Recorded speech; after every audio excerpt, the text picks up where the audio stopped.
Viewers of my channel, I welcome you to the sixth module in the series Success to Gate Control Systems.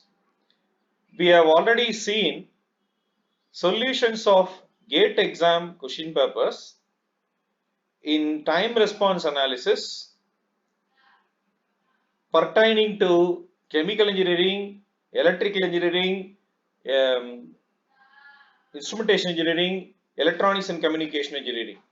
So we have considered question papers from all these disciplines, and we have taken questions in time response analysis. So in this also we will take some more questions. Let us move on to the first problem. The open loop transfer function is given where P is an integer connected in unity feedback configuration.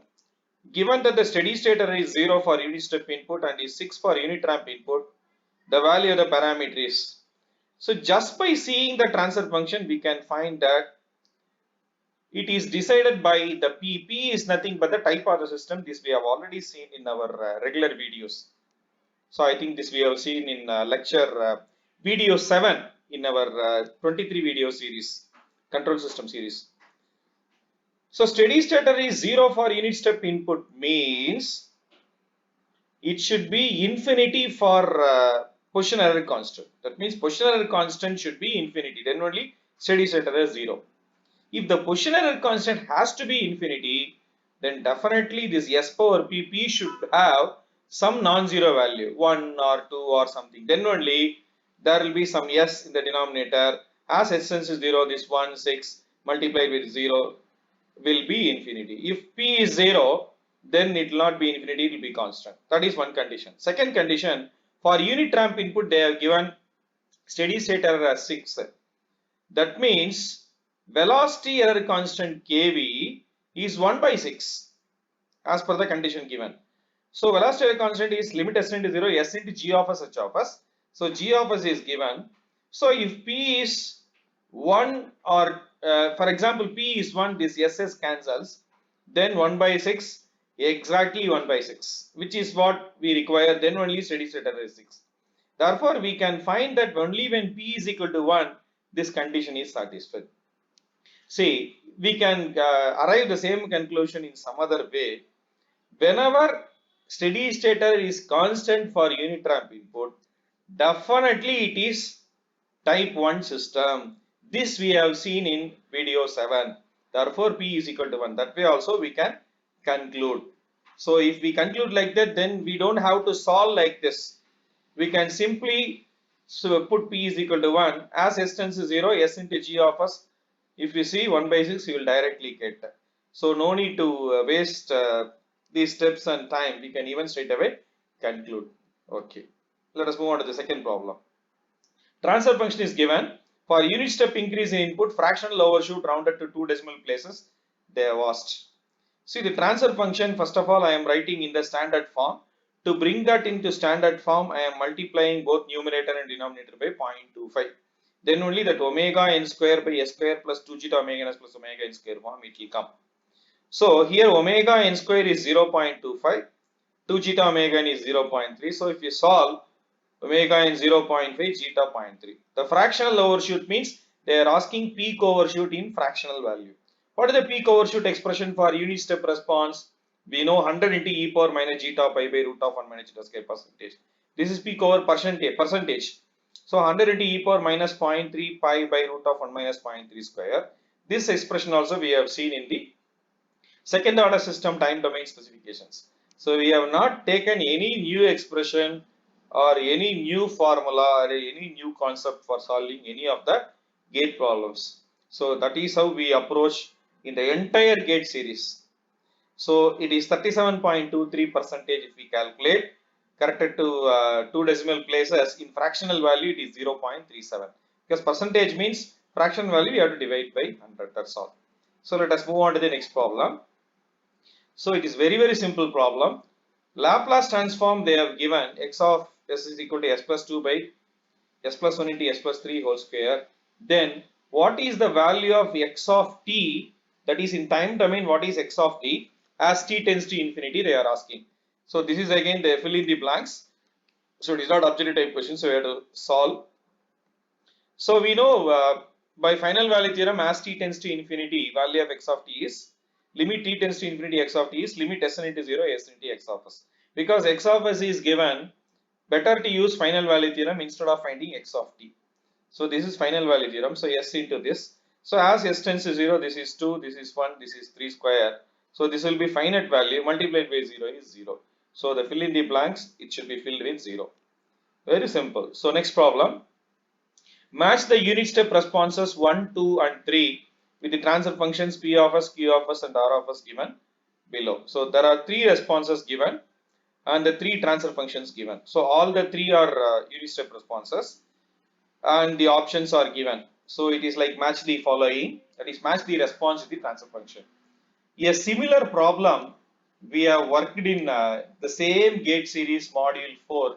I think that was the problem 1 that we have done. I think if I am right, this is that is GATE 2019 chemical engineering question number 31. I think that is module 4 first question. So they have asked in chemical, similar question they have asked in instrumentation.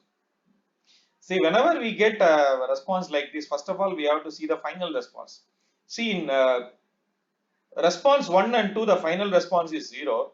So response 3, the final response is 1. So this is 1, final value is 1. Here the final value is 0, final value is 0. But in response 1 and 2, since the final value is 0, initial value also we have to see that also 0. Why I am saying all this is because I just want to use the final value theorem or initial value theorem and straight away conclude the matching without even solving the response.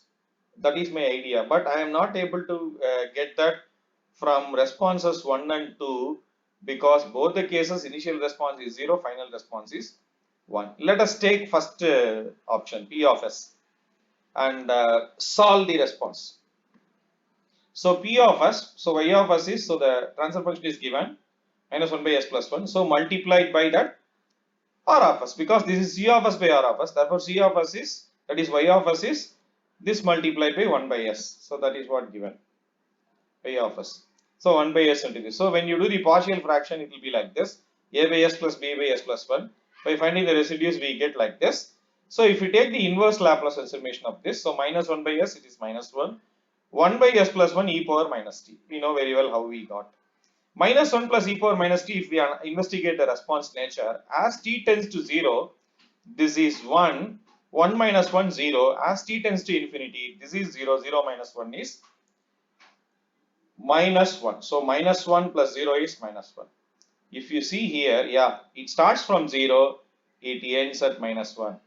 In fact, Q of s also starts at 0, ends at minus 1. But this is totally exponential decay. Here it goes in the positive sense and then comes to this. Therefore, definitely P of s is a response 1 only. It cannot be response 2. So therefore Q of s we can find out the matching by elimination method. Before that R of s we will see. R of s, the final value is only 1. For R of s the final response is only 1. So I think final value 1, it is not exhibited by other two responses. Therefore let us find out the final response using final value theorem for this, which is very easy. So transfer function R of s, that is for input R, for transfer function R of s, y of s is 1 by s into s plus 1 whole square. That is for this transfer function. When here we know input is 1 by s because input is 1 u of t, the Laplace transformation is 1 by s. So 1 by s into s plus 1 whole square. Now I find the final the output using final value theorem, final output. So y of infinity is limit s into 0, s into y of s. So if we find that it is 1, so final value is 1, naturally this is exhibited by response 3 only. Therefore, P of s is 1, R of s is 3, therefore Q of s is 2 only. So whatever they have given straight away we can match. So Q of s is equal to 2, we can straight away, because these two options are matching, therefore Q of s has to be 2 only. So we did not solve this. So this way also we can do problems and save the time. So that is the option B is correct. So the last question in this module. So GATE 2016 electrical engineering set 2 question number 50. The damping ratio is given, undamped natural frequency is given, steady state value of output to unit step input is given, the transfer functional system they are asking. So first of all, just by seeing the options, we can find that we are in need of a second order system transfer function. Closed loop transfer function of a standard second order system is like this, omega n square divided by this. We know very well that if R of s is 1 by s, that is input is 1, unit step input, u of t, that is 1 when t greater than or equal to 0. This C of s, if you find out 1 by s into, therefore if you use the final value theorem, we know very well that this output is going to be only 1 as distance is 0. Anyway, that we know very well. We have seen in the second order system, I think if I am right, we have seen in video 6. So, but here the steady state output is 1.02. Therefore, there is slight modification in the expression. The expression should be multiplied by 1.02. In that case, whatever steady state output we get for this, we will have to be simply multiplied by 1.02. That's all. We know zeta and omega n. Therefore, omega n square we can find out from this. 2 zeta omega n we can find out by substituting these two. Therefore, if we substitute here, it is 102 by s square plus 10s plus 100. So option B fits into it. So option B is correct. For the facilitation of the learners, for detailed study and revision topics, as usual, the title of the video and the corresponding URL of the video are mentioned. So I want the viewers to post the queries, comments or feedback to this mail ID. They can also WhatsApp to this number. So we will see the time response analysis of second order system with more examples in the next module. I think in the next module we will complete all the GATE examination question papers pertaining to time response analysis of first order system, second order system and steady state error. So I'll meet you in the next video. Thank you.